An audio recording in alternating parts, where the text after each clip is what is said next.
ना बोलते हैं और जितना अन्न सेवन करते हैं उनसे हमारी आयु घटती है।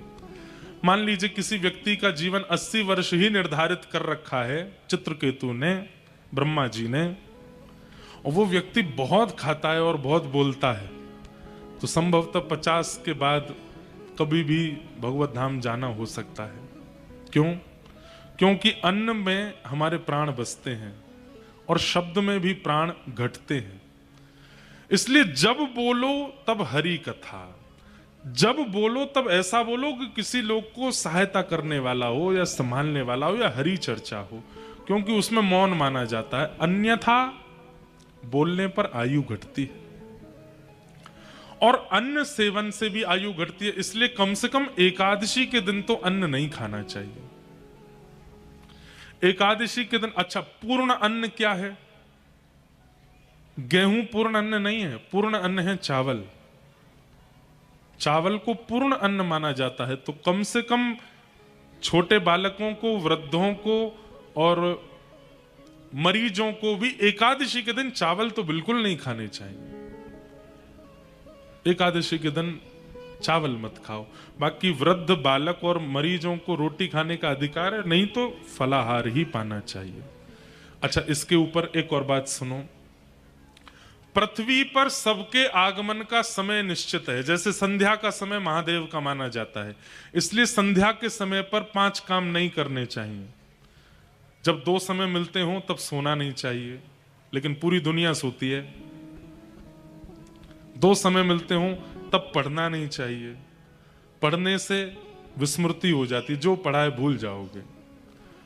2 समय जब मिलते हो तब सोना नहीं चाहिए, खाना नहीं चाहिए, पढ़ना नहीं चाहिए। 2 समय जब मिलते हो तब कोई नई क्रिया का प्रारंभ, विवाह का लगुन अगर उसके अनुरूप निकला है, संध्या का ही निकलता है विवाह का अधिकतर। 2 समय जब मिलते हो तब निकलता है, या फिर गौधूली बेला में निकलता है। इसको संध्या को गौधूली बेला ही कहते हैं। तो वो भी निकलवा करके मुहूर्त के अनुसार करना चाहिए, नहीं तो नवीन कार्यों में भी प्रतिबंध है। संध्या के समय पर सहवास की भावना नहीं रखनी चाहिए, नहीं तो इन सब का दुरुपयोग होता है। संतान राक्षस तुल्य होती है। फिर सबका समय निश्चित है पृथ्वी पर आने का। संध्या का समय महादेव का माना जाता है, देवी देवताओं का माना जाता है, इसलिए उस समय केवल भजन करना चाहिए। इस समय जो माहौल हो रहा है बाहर, ये संध्या का ही समय है, 2 समय मिल रहे हैं। ऐसे ही सबका समय निश्चित है। प्रातः काल में इनका समय है, मध्याह्न काल में इनका समय है, रात्रि काल में इनका समय है, प्रेतों का भी समय है। रात्रि 2-2:30 बजे, 3 बजे ये प्रेतों का समय है। उस समय प्रेत एक्टिव होते हैं अपनी स्थिति पर आजकल प्रेत ज्यादा एक्टिव हो नहीं पाते, क्योंकि मानवों से बड़ा प्रेत संसार में कोई है नहीं। अब भूत भी भाग गए दुनिया छोड़ करके। क्यों? क्योंकि भैया बोले हमसे ज्यादा खतरनाक तो ये लोग हैं। सबका एक समय है। ऐसे ही एक दिन पाप ने कहा मेरा समय क्या है?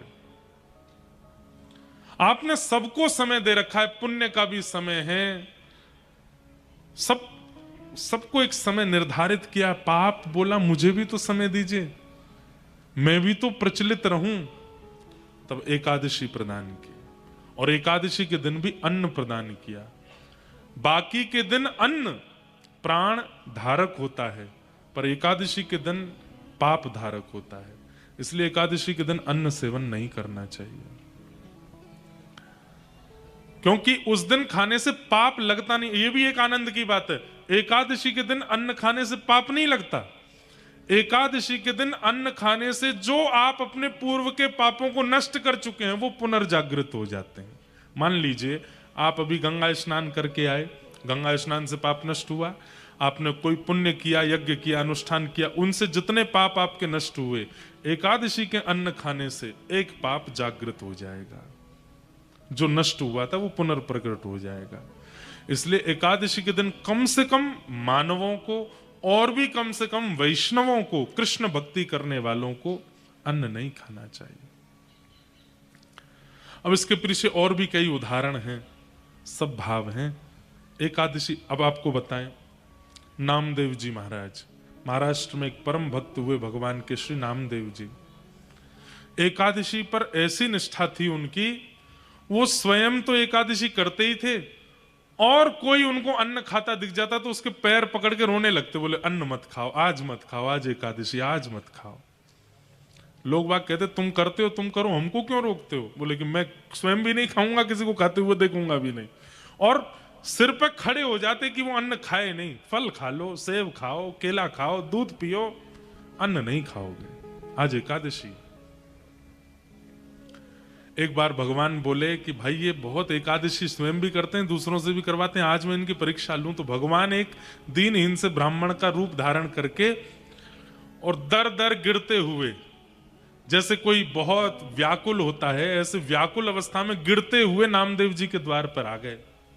एकादशी के दिन नामदेव जी दौड़े, मेरे घर पर ब्राह्मण आए, संत आए, तुरंत उनको लेके आए। महाराज आप इतने व्याकुल क्यों हो रहे हैं? जल पीजिए। जल नहीं पीना मुझको। नामदेव जी बोले क्या हो गया? बोले मैं 5 दिन से भूखा हूं, भूख लगी है मुझे प्रसाद पाना है, जल्दी भोजन कराओ मुझको। नामदेव जी बोले आज तो एकादशी है, मैं भोजन कैसे कराऊं? अरे एकादशी तुमको नियम की पड़ रही, मेरे प्राण निकल रहे हैं यहां पर, जल्दी। पत्नी को कहा लेके आओ। नामदेव जी की पत्नी को कहा तुम जाओ, जाके रसोई से जो बना हो लेके आओ। नामदेव जी बोले नहीं, आज एकादशी है, मैं सेब अमनिया करके ले आता हूं, मैं केला प्रसाद दे देता हूं, दूध पी लीजिए आप, आज एकादशी, आज अन्न नहीं खाना है। ठाकुर जी आए थे ब्राह्मण का रूप बना के। ठाकुर जी बोले हमारे यहां प्राण निकले जा रहे हैं, तुम केला खिला रहे हो? अरे रोटी की भूख लगी है, चावल की भूख लगी है, प्रसाद पवाओ। महाराज कल 4:30 बजे प्रातः काल में द्वादशी लगेगी, तब तक तो नहीं पा सकते, मैं आपको नहीं पवाऊंगा। महात्मा बोले तो फिर छोड़ो हमको, किसी और के घर जाते हैं, वहां जाके पाएंगे। बोले कहीं और जाने भी नहीं दूंगा, अब मुझे पता चल गया कि आप अन्न खाने वाले हो, अब कहीं नहीं जाने दूंगा। केला खा लीजिए, फल रख दिए सामने, बोले फल खाओ। बड़े विचित्र आदमी हो, अपना नियम है तुम अपने आप करो, हमको क्यों थोप रहे हो अपना नियम? महाराज एकादशी पर अन्न खाने से पाप लगता है,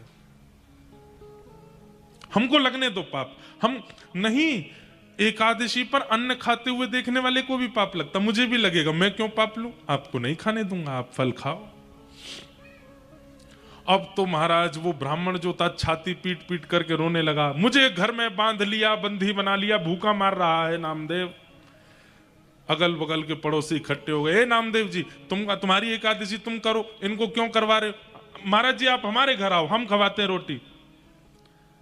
नामदेव जी बोले आप अगर जाना चाहते हैं तो मेरे शव के ऊपर से चले जाइए, मैं प्राण त्याग दूं फिर चले जाना, मैं जीते जी तो आपको अन्न नहीं खाने दूंगा, आज एकादशी है। अंत तो गत्वा लोग बाग बुरा भला कहने लगे नामदेव जी को। नामदेव जी बोले जो चाहे कह लो, आज अन्न नहीं मिलेगा। ना स्वयं खा रहे ना खाने दे रहे। अंत में भगवान तो नाटक करने में बड़े ऊंचे हैं, जोर से गिर पड़े, हाय मेरे प्राण निकल रहे हैं, अब अन्न नहीं मिले तो मेरे प्राण चले जाएंगे।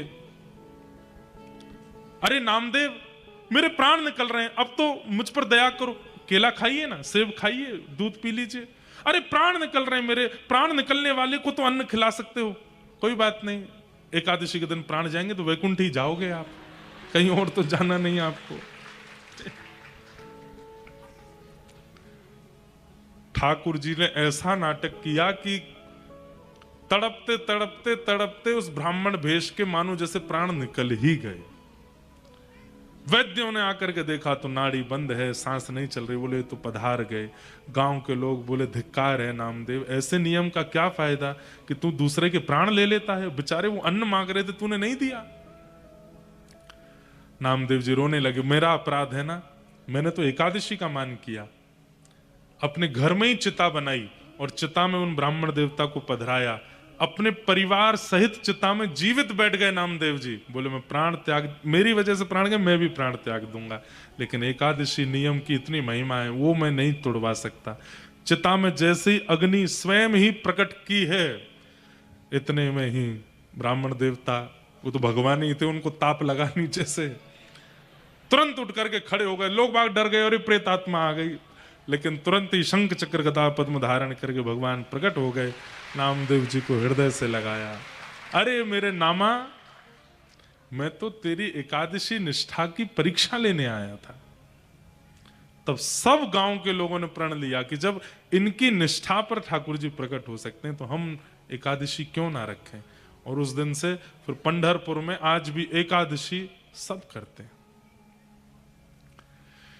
हम कोई थोप नहीं रहे आपके ऊपर, पर प्रयास करो, कम से कम तिथि में एकादशी का तो पता हो आपको कि इस दिन घर में चावल तो भूल के भी नहीं बने, अन्न तो पाना ही नहीं है, प्रयास करो। अब हम स्वयं कई बार इतने ज्यादा प्रवास में होते हैं, हमसे गलती से हम भी अन्न पा लेते हैं, पर जब प्रवास में नहीं है, ध्यान में है, तो प्रयास करेंगे कि एकादशी रखें, और चावल तो बिल्कुल नहीं पाने।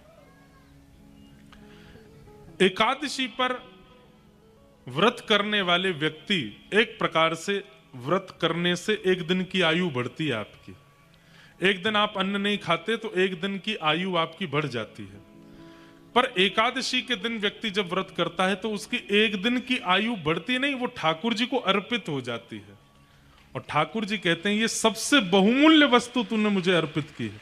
कोई स्वर्ण चढ़ावे, चांदी चढ़ावे, धन चढ़ावे, कुछ भी चढ़ावे, लेकिन कोई व्यक्ति अपनी आयु ही ठाकुर जी को अर्पित कर दे कि मैं अपना एक दिन की आयु आपको दे, ठाकुर जी कितने प्रसन्न होते हैं उससे।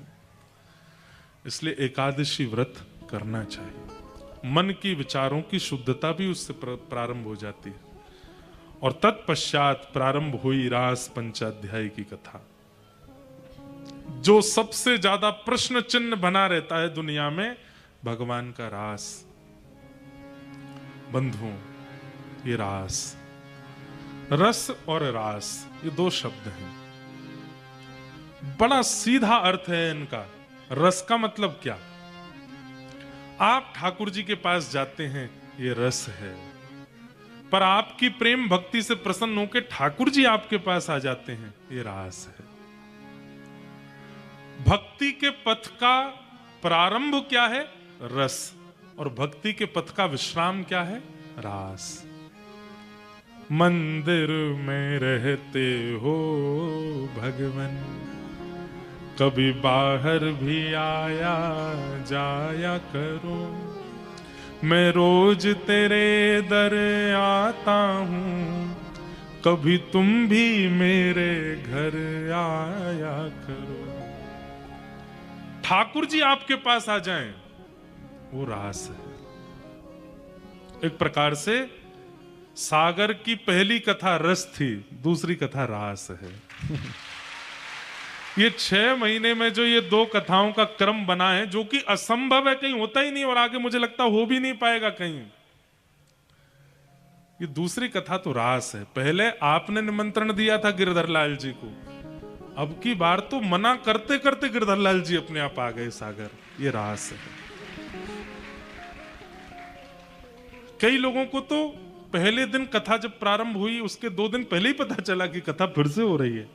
एक कोई व्यक्ति आया, बोले मुझे तो लगा ये जनवरी वाले पोस्टर ही लग रहे हैं शहर में। बाद में जब तिथि देखी, अरे नहीं, फिर से कथा हो रही है सागर में। ये रास है। सीधी बात, आप अपने प्रेमी से मिलने के लिए प्रयास करते हैं, वो रस है। पर प्रेमी आपसे मिलने की प्रयोजना बनावे, वो रास है। नामदेव जी के साथ में रास हुआ क्योंकि ठाकुर जी आते हैं। सूरदास जी के साथ में रास हुआ, तुलसीदास जी के साथ में रास हुआ, मीराबाई के साथ रास हुआ। क्यों? क्योंकि ये ठाकुर जी के पास नहीं जाते थे, ठाकुर जी इनके पांचे पांचे डोलते थे। ये रास है। रास का मतलब नृत्य नहीं होता, नाचना नहीं होता रास का मतलब। अब वो बात अलग है कि भाई घर पे ठाकुर जी आ जाएंगे तो आपका रोम रोम नृत्य करेगा। गोपियों के साथ जो रास हुआ वो नृत्य नहीं था, प्रायोरिटी दी है ठाकुर जी ने, इसलिए उसका नाम रास पड़ा। अब इतनी प्रायोरिटी ठाकुर जी ने दी कि गोपियां नाचने लगी, इसलिए प्रचलित हो गया कि रास का मतलब नाचना होता है। नहीं, रास का मतलब भगवान के द्वारा भक्त पर कृपा, अनुग्रह, उसको रास कहते हैं। विदुर जी महाराज कौरवों की सभा में बैठे थे। सुनिए रास किसको कहते हैं, ध्यान से सुनना। कौरवों की सभा में विदुर जी बैठे थे और शांति दूत बनकर के, शांति प्रस्ताव लेकर के द्वारिकाधीश कृष्ण आए थे हस्तिनापुर। किसी ने जाकर के दुर्योधन से कहा, ऐसा स्वागत करना, ऐसा अभिनंदन करना कि कृष्ण पांडवों को छोड़ के तुम्हारे पक्ष में आ जाएं। तो दुर्योधन ने कोई कसर नहीं छोड़ी, इतना अद्भुत स्वागत किया ठाकुर जी का कि देवता तक आकाश से देख रहे थे। इतना अद्भुत स्वागत हस्तिनापुर में ठाकुर जी का हुआ। पूरी भीड़ इकट्ठी हुई, लाखों करोड़ों की भीड़ देख रही है और द्वारिकाधीश कृष्ण सामान्य सी पदवी से आए थे ठाकुर जी। कौन? शांति दूत बन के आए थे, ये कहने के लिए कि भाई युद्ध मत करो। वो बात सबको पता है कि भगवान ने कहा युद्ध मत करो, 5 गांव दे दो पांडवों को। तो दुर्योधन ने कहा सुई के नोक के बराबर जमीन भी बिना युद्ध के नहीं दूंगा, युद्ध तो होगा। भगवान बोले ठीक है, तो फिर भुगतो। उसके बाद दुर्योधन ने अद्भुत पंडाल बनाया था और उसमें हजारों प्रकार के व्यंजन रखे थे ठाकुर जी को पवाने के लिए। लाखों की तादाद में लोग दर्शन कर रहे थे। देख करके लोग दुर्योधन की प्रशंसा कर रहे थे, भाई ऐसी खातिरदारी, ऐसा स्वागत। ठाकुर जी गए उस पंडाल में जाकर के व्यंजनों की ओर देखा। बैठिए ठाकुर जी, आपको पवाते हैं, बढ़िया बढ़िया व्यंजन पवाते हैं। युद्ध तो होगा, लेकिन अब युद्ध जब होगा तो होगा, आप तो बैठ के प्रसाद पाओ। सब योजना थी ठाकुर जी को अपने पक्ष में बुलाने की। भगवान बोले दुर्योधन, मैं तो पहले ही कहीं और निमंत्रण स्वीकार कर चुका हूं आज का। दुर्योधन बोला मैंने इतनी व्यवस्था की है आपके आगमन की, और हस्तिनापुर में मेरे अलावा और कौन निमंत्रण दे सकता है आपको? पता ही नहीं है उनको, पीछे खड़े हैं। भगवान ने तिरछी नजर कर, विदुर जी, ये विदुर काका मुझको रोज बोलते थे मेरे घर कब आओगे, मेरे घर। पिछली बार मैंने इनसे कहा था कि अब की बार हस्तिनापुर आऊंगा तो मैं आपके घर जरूर आऊंगा, विदुरानी जी ने बड़ी व्यवस्था कर रखी है। विदुर जी बोले मैंने कब निमंत्रण दिया इनको, मैंने तो कभी बोला नहीं। क्यों विदुर जी? कहा था ना। अब विदुर जी, अब भगवान कह रहे हैं कि इन्होंने मुझे निमंत्रण दिया, मैं इनके घर, कोई मना कैसे करे? विदुर जी बोले हाँ दिया था। दुर्योधन बोले अच्छा काका जी, हमको तो बताया भी नहीं आपने, ठाकुर जी को निमंत्रण दिया। विदुर जी मन ही मन सोच रहे मुझे भी तो नहीं पता था। अच्छा विदुर जी आप तो जाओ, मैं आता हूं, बस थोड़ी देर में पहुंच रहा हूं। अब विदुर जी एक पांव में चप्पल पहनी, दूसरी में पहनी नहीं, धनुष कहीं गिरे, बाण कहीं गिरे, पता ही नहीं। ठाकुर जी ने पूरी सभा में कह दिया कि विदुर के यहां मेरा निमंत्रण है। ये होता है रास। विदुर जी दौड़ करके घर गए, विदुरानी से जाकर के बोल रहे हैं सांस चल रही है, बोल नहीं पा रहे हैं। बोली क्या बात है, इतना क्यों हाँफ रहे हो? आज सभा में ठाकुर जी ने क्या कहा? वो मुझसे बोले मेरे घर आएंगे प्रसाद पाने, वो आ रहे हैं, देवी व्यवस्था करो। कौन? द्वारिकाधीश आ रहे हैं हमारे घर। बोले हाँ। विदुरानी की भी स्थिति हो गई, चलती कहीं है, जाती कहीं है, पैर कहीं धरती है, कभी छत पर पहुंच जाती है, कभी नीचे, समझ ही नहीं आ रहा क्या करें। विदुर जी महाराज बोले मैं बाजार से कुछ मिष्ठान लाता हूं, तुम जल्दी कुछ बनाओ। बोले पहले स्नान कर लेना, ठाकुर जी आ रहे हैं, अपरस में भोजन बनाना। विदुरानी स्नान करने के लिए गए, विदुर जी बाजार भागे। इतने तो ठाकुर जी पहुंच गए और द्वार पर जाके खोलो, खटखटाने लगे द्वार। कानों में शब्द पड़े, विदुरानी स्नान कर रही है, वस्त्र भी नहीं पहने हैं। निकल करके बाहर आई, अस्त व्यस्त वस्त्रों में जैसे ही बाहर आई, बाहर आकर के द्वार खोला। द्वारिकाधीश कृष्ण मंद मंद मुस्कुरा रहे हैं, द्वार पर खड़े। विदुरानी, काकी जी बहुत जोर की भूख लगी है, जल्दी कुछ पवाओ, जल्दी मुझे कुछ पवा दो। इसे कहते हैं रास। ये है रास। तू है सखी बड़ भाग बड़ी, नंदलाल तेरे घर आवत हैं। तू है सखी। गाइए सब लोग, भाग बिना ताली के गाओ, ऐसे ही गाओ। नंदलाल तेरे घर आवत है। कुम्मन दास जी कहते हैं वो बड़भागी हैं जिनके घर ठाकुर जी स्वयं चल के आ जाते हैं। तू अपनों श्रृंगार करत है तू अपनो, श्रृंगार करत है ये दर्पण हाथ दिखावत है, दर्पण हाथ दिखावत है। तू है सखी बड़ भाग्य बड़ी, गोपाल तेरे घर आवत है।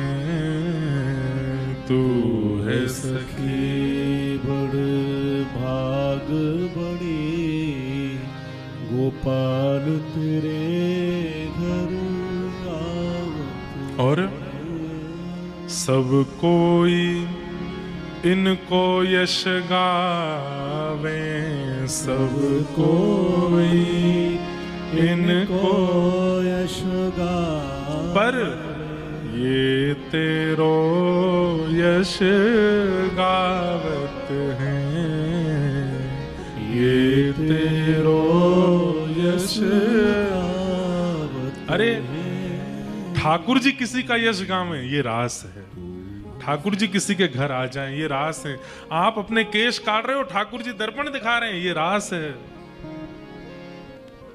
आप भोजन बना रहे हो ठाकुर जी नमक पधरा रहे हैं ये रास है।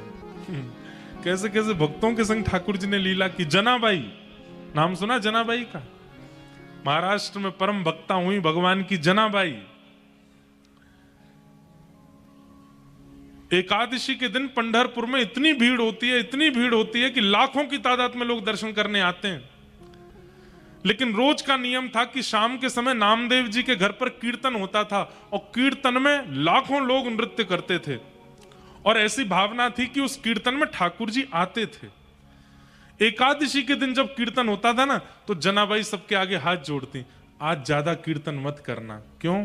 ठाकुर जी पूरे दिन लाखों को दर्शन देते देते थक गए होंगे, कीर्तन जोर से करोगे तो आके उनको नाचना पड़ेगा, पहले से इतने थके हुए आएंगे तो और थक जाएंगे।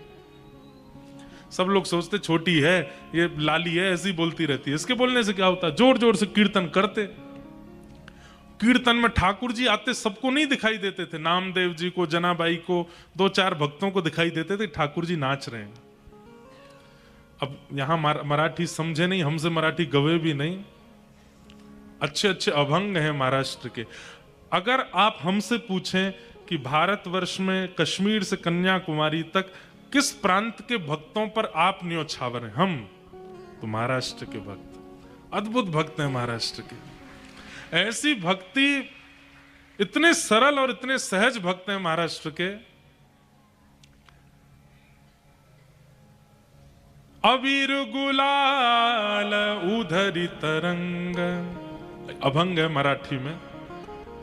अबीर गुलाल उधरी तरंग, नाथा घरी नाचे माझा सखा पांडुरंग, नाथा घरी नाचे माझा सखा पांडुरंग। ठाकुर जी ऐसे कमर पर हाथ धर के और नृत्य करते हुए सभा में आते थे। जनाबाई ने जैसे ही देखा ठाकुर जी आए, दौड़ करके गई, नामदेव जी के चरण पकड़ने लगी, आज कीर्तन मत करो, देखो थके आए हैं, अब नाच रहे हैं, उनके पैरों में दर्द हो जाएगा। रोती रही जनाबाई, एकादशी का कीर्तन पूरा हुआ, रात भर रोती रही और ठाकुर जी के शिखर को दूर से देखते देखते डांट रही है ठाकुर जी को, मराठी भाषा में डांट रही है, तुमको समझ नहीं आता, आज एकादशी है फिर भी कीर्तन में क्यों आए, इतने थके थे फिर भी क्यों आना था आपको, इतना नाचे, पैर में दर्द हो गया होगा। इतने में ठाकुर जी प्रकट हो गए जनाबाई के सामने। क्या बात है जना, इतना क्यों रोती है, आपके पैरों में दर्द हो रहा होगा, आप थक गए होंगे।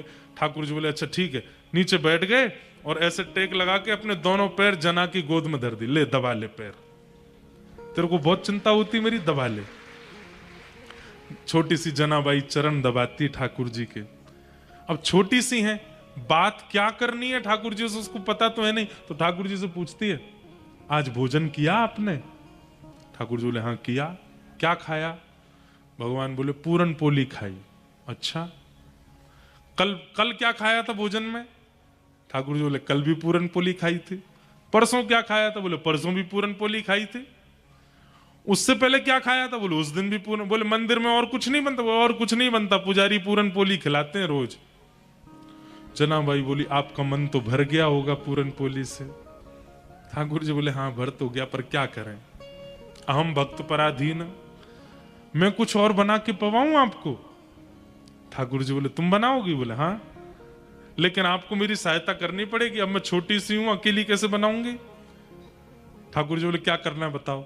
बोले जाओ वहां से लकड़ी उठा लाओ। ठाकुर जी लकड़ी उठा के लाए, चूल्हा में लगाई। अब छोटी सी जनाबाई अपने हाथों से रोटी बना रही है। ठाकुर जी को बोली अब मैंने पैरों की सेवा कर दी, थकान कम हो गई, चलो आलू काटो। ठाकुर जी आलू काट रहे हैं। अब टमाटर मनिया करो। ठाकुर जी हम टमाटर मनिया कर रहे हैं। छौंक लगा रही है। ठाकुर जी हल्दी डाल रहे हैं, नमक डाल रही है, प्रेम से दोनों मिलके। और दूर खड़ी खड़ी रुक्मणी जी देख रही हैं, नेत्रों से आंसू गिर रही। इतना सुख तो हमको नहीं दिया कभी इन्होंने, जितना सुख जनाबाई को दे रहे। ये रास है। तू अपनों श्रृंगार करत है, तू अपनों श्रृंगार करत है। ये दर्पण हाथ दिखावत है, दर्पण हाथ दिखावत है। सब कोई इनको यश गावे, सब कोई इनको यश गावे, पर ये तेरो यश गावत है, पर ये तेरो यश गावत है। तू है सखी बड़ भाग बड़ी, नंदलाल तेरे घर आवत है। तू है सखी बड़ भाग बड़ी, नंदलाल तेरे घर आवत है। तो ये रास है। हम सब रस का अनुभव करते हैं, रास का नहीं कर पाए अभी तक। कोई पूछे नाम जप कब तक करना है, कथाएं कब तक सुननी है, कब तक इस स्थिति में रहना? बोले जब तक रास ना हो जाए तब तक। ठाकुर जी आप पर कृपा करके स्वयं अनुग्रह करके ना आ जाएं तब तक रस के पीछे लगे रहो, ताकि रास हो। तो रास का मतलब समझ आया? किसे कहते हैं रास? रास का मतलब चाहे हम लोग मध्य प्रदेश में रहते हैं, चाहे हम लोग सागर में रहते हैं, पर ठाकुर जी ने हमारे घर को स्वयं आकर के वृंदावन बना दिया। ये रास है।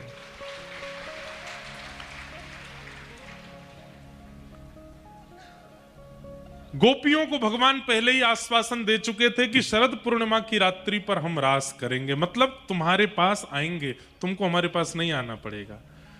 और आज वही शरद पूर्णिमा की रात्रि प्रकट हुई। भगवान ने वेणुनाद किया। सब गोपियां अपने अपने भवनों से यमुना के तट पर इकट्ठी हुई। ठाकुर जी ने उन गोपियों से पूछा कि तुम क्यों आई हो? अब आमंत्रण निमंत्रण भेजने के बाद कोई पूछे कि क्यों आए हो, तो गोपियों ने भी ऐसा सुंदर जवाब दिया ठाकुर जी को। बोले पहले तो हमको आमंत्रण दिया, फिर वंशी बजा के हमको बुला लिया, हम सब छोड़ छाड़ के आ गए, तो हमसे पूछ रहे हो क्यों आई हो? हम इसलिए आई हैं क्योंकि हमको पता है तुम नंद नंदन नहीं हो, तुम यशोदा नंदन नहीं हो। ठाकुर जी बोले तो फिर मैं कौन हूं? बोले तुम जगत नियंता जगदाधार त्रिलोकीनाथ भगवान हो, और हम जीवात्मा हैं। जीवात्मा भगवान के समीप इसलिए आता है ताकि 84 लाख की योनियों में भटकना उसका बंद हो, इसलिए हम आई हैं आपके पास। ठाकुर जी परखना चाह रहे थे कि कहीं मुझे पुरुष दृष्टि में देख करके और स्वयं स्त्री मान करके ये किसी अन्य भावना से तो मेरे पास नहीं आई हैं। और गोपियों ने उसका स्पष्टीकरण कर दिया कि ना हम स्त्री हैं, ना आप पुरुष हो, आप परमात्मा हो, हम जीवात्मा हैं। इस भाव से हम आई हैं। ठाकुर जी बोले हम आपकी भावना से, ये पूरा प्रसंग जो हमने भी 2 मिनट में सुनाया, ये 2 घंटे का है, पर हमने 2 मिनट में कह दिया है। गोपियों के साथ भगवान ने फिर रास किया। रास कैसे कर रहे हैं? प्रत्येक गोपी के पास जाते हैं, तुम को का बना के लाई? मैं तो तुम्हारे काजे बना के लाई, चल खवा दे अपने हाथ से। उसके हाथ से खाते हैं। किसी गोपी के पास जाके शरबत पीते हैं, जल पीते हैं, किसी गोपी के पैर दबाते हैं, किसी गोपी के श्रृंगार का अनुभव करते हैं। इतनी प्रायोरिटी ठाकुर जी देने लगे कि गोपियों के चित्त में मान आ गया, अभिमान आ गया। हम परम सुंदरी हैं इसलिए ठाकुर जी हमारे पास आ रहे हैं। क्यों? अब यह भी बात समझने की कि मान क्यों आया। क्योंकि गोपियां बिना गुरु के रास में गई हैं। गुरु कौन है? श्री राधा रानी। अगर ठाकुर जी आपके संग रास करने का मन बना लें, आपके घर आ जाएं और आपके ऊपर एक गुरु नहीं है, तो ठाकुर जी के घर आगमन का या ठाकुर जी की कृपा का आपको मान होगा, आपको अभिमान हो जाएगा।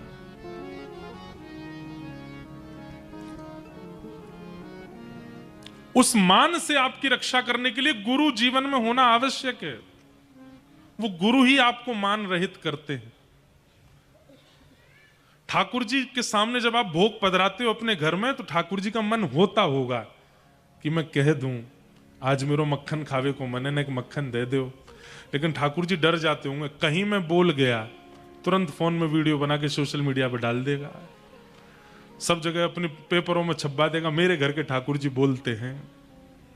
मान करेगा और प्रसिद्धि के लिए मान करके अपने भक्ति को नष्ट कर देगा। इसलिए ठाकुर जी बोलते नहीं, इसलिए ठाकुर जी हिलते नहीं, इसलिए ठाकुर जी चलते नहीं। आज भी वृंदावन में एक दो महात्माओं के नाम मैं जानता हूं जिनसे ठाकुर जी बात करते हैं, स्पष्ट बोलते हैं, लेकिन वो सबको अपने ठाकुर जी का दर्शन नहीं कराते और ना उनका प्रचार हमको मंच से करना है। ठाकुर जी उसी से वार्ता करते हैं, उसी को अपनी लीला का अनुभव कराते हैं जिस पर ठाकुर जी को यह विश्वास हो चुका है कि ये मान नहीं करेगा। जो मान कर लेता है उस भाव का, उसको ठाकुर जी अनुभव कराना बंद कर देते हैं। फिर उसके यहां ठाकुर जी पाषाण बन के ही रहते हैं, कोई अनुभूति नहीं होने देते उसको। इसलिए अनुभव करना है ठाकुर जी की लीला का, स्वरूप का, भावों का, तो मान रहित बनिए। मान रहित ठाकुर जी को ये फील करा दो कि आपको मान नहीं है, तभी ठाकुर जी अनुभव कराएंगे। गोपियों को मान हो गया कि हम परम सुंदरी हैं, इसलिए ये त्रिलोकी सुंदर ठाकुर जी हमारे साथ लीला कर रहे हैं। जैसे ही गोपियों को मान हुआ तो जहां मान वहां राम नहीं, ठाकुर जी रहते नहीं वहां पे, तुरंत अंतर ध्यान हो गए। जैसे ही अंतर ध्यान हुए, गोपियां व्याकुल ढूंढने लगी श्याम सुंदर को यत्र तत्र वन में। कहां गए श्याम सुंदर? जब नहीं मिले तब यमुना तट पर पहुंची हैं और किशोरी जी के चरणों में प्रणाम करते हुए कह रही हैं, हम सोचते थे कान्हा कहीं कुंजन में होगा, हम सोचते थे कान्हा कहीं कुंजन में होगा। हो अभी तो मिलन का हमने सुख नहीं भोगा। अभी तो मिलन का हमने सुख नहीं भोगा। सुन के प्रेम की परिभाषा, सुन के प्रेम की परिभाषा मन में बंधी थी जो आशा, मन में बंधी थी जो आशा। आशा हुई रे निराशा झूठी, दे गया दिलाशा हमें श्याम ना मिला, हमें श्याम ना मिला, हमें श्याम ना मिला, हमें श्याम ना मिला। ए सुन राधिका दुलारी, सुन राधिका दुलारी, तेरे द्वार